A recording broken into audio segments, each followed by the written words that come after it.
शिवाय। श्री शिव महापुराण रुद्र संहिता सतीखंड 64वां अध्याय। दक्ष प्रजापति का तपस्या के प्रभाव से शक्ति का दर्शन और उनके रुद्र मोहन की प्रार्थना करना। नारद जी बोले, हे ब्राह्मण, हे शिवभक्त, हे प्राज्ञ, हे निष्पाप, आपने शिवा तथा शिव के कल्याणकारी चरित्र का भलीभांति वर्णन किया है और मेरे जन्म को पवित्र कर दिया। अब आप यह बताइए कि व्रत में दृढ़ता रखने वाले दक्ष ने तप करके देवी से कौन सा वर प्राप्त किया? वे शिवा किस प्रकार दक्ष कन्या के रूप में उत्पन्न हुई? ब्रह्मा जी बोले, हे नारद, तुम इन मुनियों के साथ शिव में भक्ति रखने के कारण अत्यंत धन्य हो। उत्तम व्रत वाले दक्ष ने जिस प्रकार तपस्या की तथा वर प्राप्त किया उसे सुनो।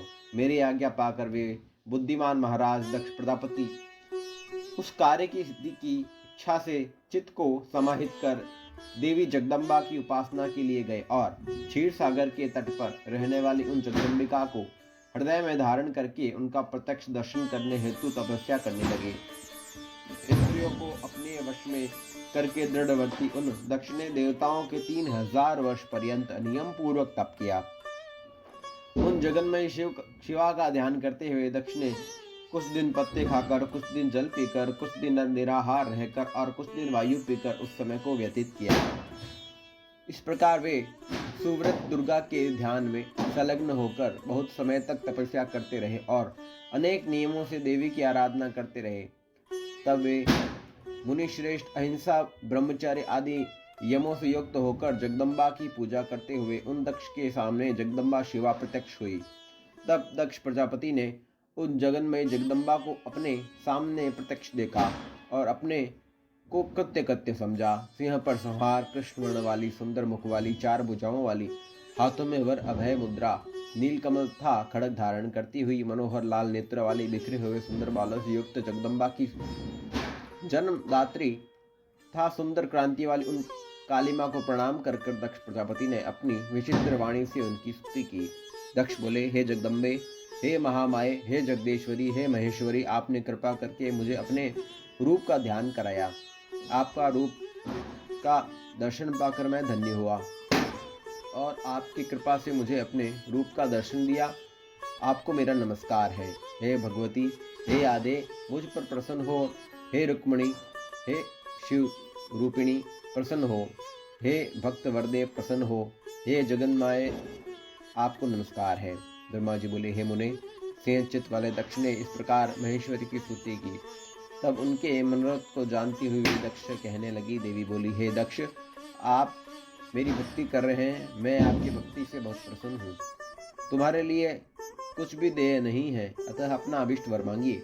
ब्रह्मा जी बोले, जगन माता के इस वचन को सुनकर दक्ष प्रजापति अत्यंत प्रसन्न होकर शिवा को बारंबार प्रणाम करते हुए कहने लगे। दक्ष बोले, हे जगदम्बे, हे महामाये, यदि आप मुझ पर प्रसन्न हैं और वर देना चाहती हैं तो मेरे वचनों को सुनिए और प्रसन्नता से मेरा मनोरथ पूर्ण कीजिए।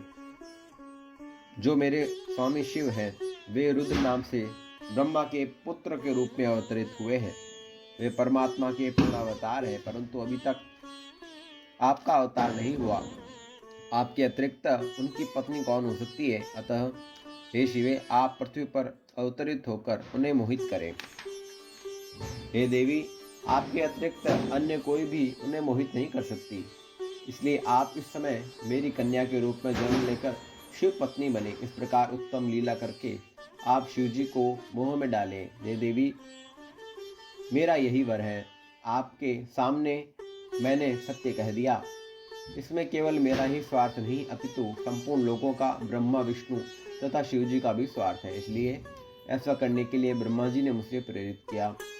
ब्रह्मा जी बोले, दक्ष के इस वचनों को सुनकर जगदम्बा मन में उन शिव जी का स्मरण करके हंसकर कहने लगी।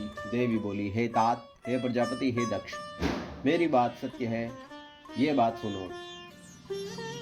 हे दक्ष, मेरी सत्य बात सुनिए। मैं आपकी भक्ति से अत्यधिक प्रसन्न होकर सब कुछ प्रदान करने वाली हूँ। हे दक्ष, हे महेश्वरी, आपकी पुत्री बनूंगी, इसमें संदेह नहीं। मैं आपकी भक्ति के वश में हो गई हूँ। हे अनग, मैं अत्यंत कठोर तप करके ऐसा प्रयत्न करूंगी जिससे शिव जी से वर प्राप्त कर उनकी पत्नी बन जाऊं। हे प्रभु, सदाशिव ब्रह्मा तथा विष्णु के सेव्य विकार रहित तथा पूर्ण है, अतः बिना तप के इस प्रकार की कार्य सिद्धि नहीं हो सकती। मैं तो प्रत्येक जन्म में उनकी प्रिय दासी हूँ और अनेक प्रकार का रूप धारण करने वाली वे सदाशिव मेरे स्वामी हैं। वे वर के प्रभाव से ब्रह्मा जी की भ्रुकुटी से अवतरित हुए हैं और मैं भी उन्हीं की आज्ञा से ब्रह्मा जी के वरदान से इस लोक में अवतार लूंगी। हे तात, अब आप अपने घर जाइए।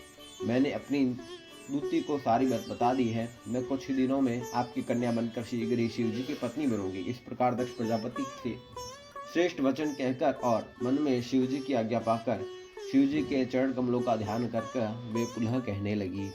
देवी बोली, हे प्रजापते, परंतु मेरी एक बात और प्रतिज्ञा अपने मन में सदैव रखना। मैं उस प्रतिज्ञा को तुम्हें सुना देती हूँ, उसे सत्य समझना, असत्य नहीं। यदि आपने कभी मेरा अनादर किया तो मैं अपना शरीर त्याग दूंगी, यह सत्य है। मैं सर्वथा स्वतंत्र हूँ और दूसरा शरीर धारण करूंगी। हे प्रजापते, मैं प्रत्येक सर्ग में आपकी कन्या बनकर शिव जी की पत्नी बनूंगी। मैंने यह वरदान दिया है। ब्रह्मा जी बोले। इस प्रकार दक्ष प्रजापति से कहकर वे महेश्वरी उनके देखते ही देखते वहीं अंतर्ध्यान हो गई।